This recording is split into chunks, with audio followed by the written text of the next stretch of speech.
What's going on, everybody? I am Sharif Iman, and this is the wonderful Tiana King. And this is Love Speak Revolution, and tonight we are talking about romance. This is our love month, and we're talking about romance. We are braving it. She's not too excited about I'm it. not. Why not? Why are you not excited about? I don't like talking about this topic. Is that weird? Okay, so this is why. As a single woman, I think sometimes just talking about romance, like, it's just a reminder of what I don't know. I don't know. I guess I'm just in some ways a little bit jaded and not sure if I will ever actually experience true romance. So sometimes talking about it just isn't fun. When you said you're a little salty, a little jaded, I can totally understand that. I was in that realm of it. I think I'm in the place now where I'm just a little numb, and I just really don't know what to think of it all. But I was real jaded at a time with just relationships and romance and just everything, every part of it. But I've kind of grown and healed. What do you feel like romance is? I'm asking you, just everybody. Yeah, so if you're watching on here and you know anything about romance, we could use your help. Yeah, Jonathan, what's going on, man? What do you think it is? Man, romance. Romance, to me, is playing the heartstrings of communication to the other person that you're with. Of course you would say that. You're a musician. I feel like that's such a musician answer. But I'm saying it is, right? I think it's learning and knowing and communicating the heartstrings of your counterpart.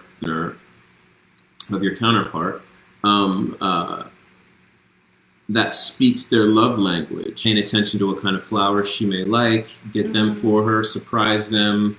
What does she need in terms of, she's working a long day, can I have some dinner ready? Can I have some bath water ready?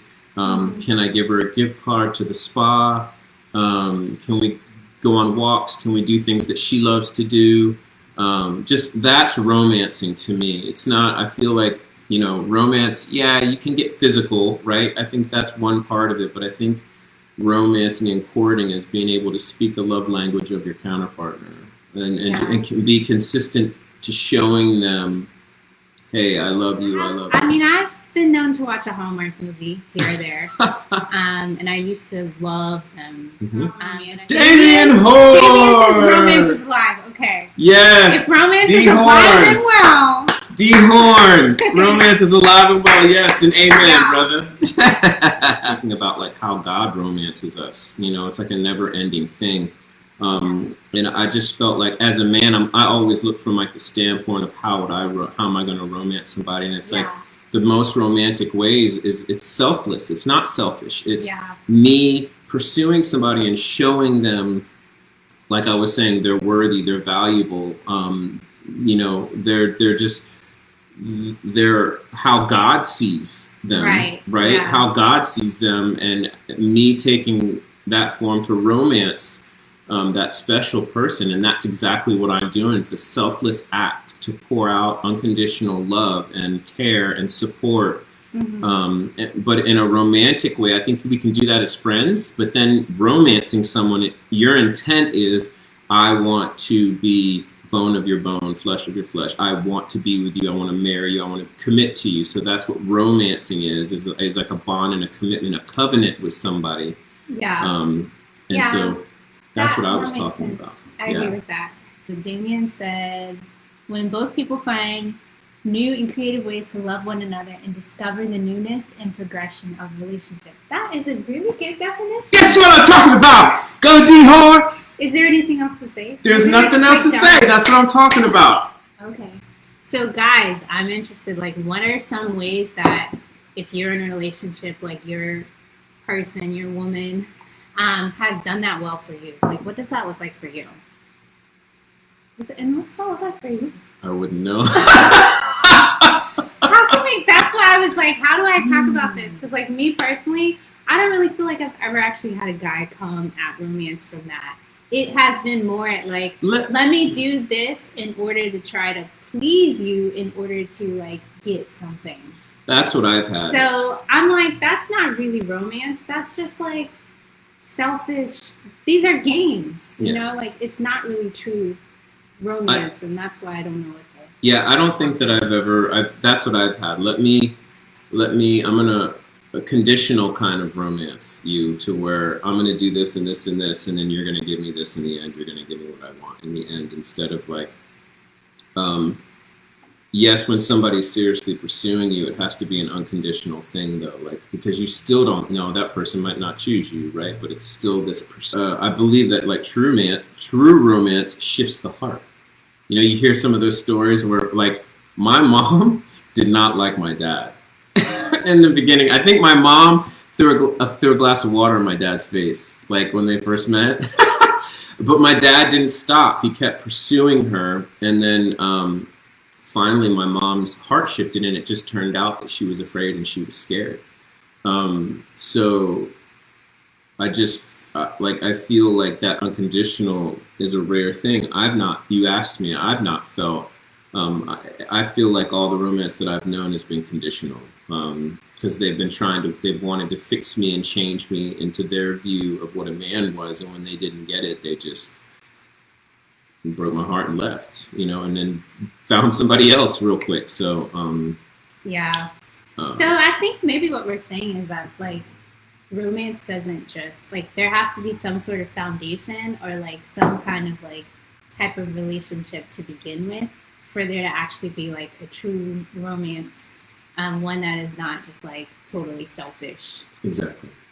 Hence, I think like what we were talking about last week, because last week we were talking about friendship. Mm-hmm.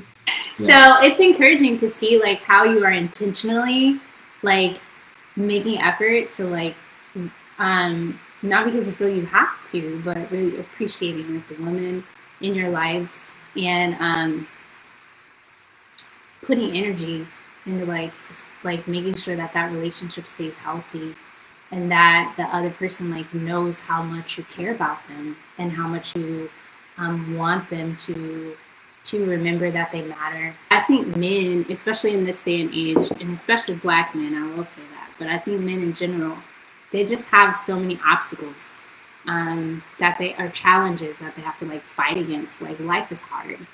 And for me as a woman, I'm thinking about like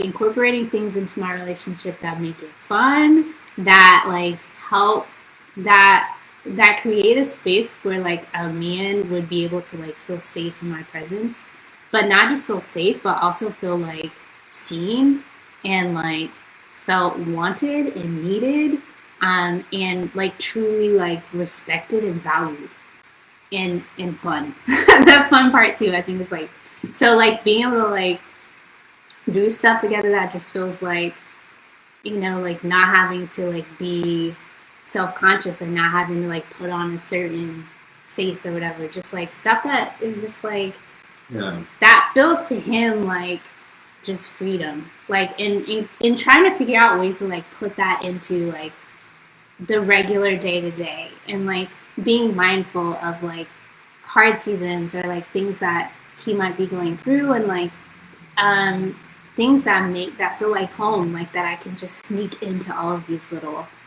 crevices, like to remind him that like somebody remembered like favorite things, like favorite foods, whatever, all of those things. To me, that's what I think about when I think about like romance. Yeah. And Damien says that right here. We've always allowed each other to just be who we are, and that has been powerful, and everything in this relationship has not been pressure, but us being compelled toward these actions. Yeah. That's beautiful. You know, expectations out the window, like just letting that person be who they are. And D. Horn said that it's like a competition, like who's going to out romance, who's going to out love. That's what it's supposed to be about. Selfless, not selfish, not what am I going to get, but what can I do? How can I outlove you today. You know, that's the thing of it. And when you're in that mindset, I believe you can't lose. It's not. I'm not saying that it's easy, but of course, if you're not selfish, you're selfless, and if the other person is selfless, then it's a win-win. You know. He says, "I feel that my wife and I feel empowered by each other." I think that's amazing. That is awesome. You know, for two single people here, you know, it's really challenging and really hard because honestly, I dream about, you know, a woman that I can share my life with who honors and respects me, and I get to honor and cherish and respect and do these things that we're talking about right now. And it's you know, not getting any younger, even though God stopped time for me to look like it. That's a blessing from him. But, you know, that's such a beautiful thing to be able to actually talk to people, you know, and especially in these times who are talking about having thriving, wonderful relationships, man. That's so beautiful, bro. Here's the question to you guys. So what do you think it means when somebody says the romance is just gone? But I do agree with what you're saying, that that's lust. But when somebody says the romance is just gone, it just died, that it's not like a thing that, you know, love doesn't die. You know, it's like God is love, and love is ongoing. It's ever going. It's ever present. It's ever in time.